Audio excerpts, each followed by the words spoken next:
Mheshimiwa Baba Padri na mwakilishi wa Askofu Mkuu wa jimbo hili, Mheshimiwa viongozi wa dini, mapadri, chukua nafasi hii kuwashukuru kwa ibada nzuri ya kumsindikiza mpenzi wetu ambaye leo imekuwa siku yake ya mwisho duniani. Mheshimiwa Waziri Mkuu wa Jamhuri ya Muungano wa Tanzania, Mheshimiwa Wasira, makamu mwenyekiti, niseme tu itifaki imezingatiwa. Kamwene unogage unoga kukae. Kwanza nichukue nafasi hii kuwapa pole familia, wameondokewa na babu muhimu sana kwenye familia yenu.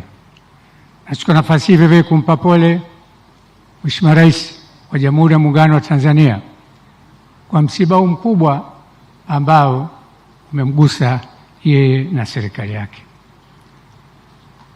Natoa pole kwa niaba ya wabunge wote na watumishi, katibu wa Bunge, na kuonesha umuhimu wa msiba huu. Mheshimiwa Waziri Mkuu, tumekuja na wabunge zaidi ya 160 kwenye msiba huu kuonesha mapenzi ya wabunge kwa namna gani Lukuvi alikuwa anaishi nao. Sifa za Lukuvi zimesemwa. Mimi nilipata bahati kufanya naye kazi kwa mwenyekiti wa Bunge na baadaye kwa spika wa Bunge. Najua uwezo wake na najua pigo ambalo Bunge limepata kutokana na uwezo na umahiri na utifu wake kwa serikali.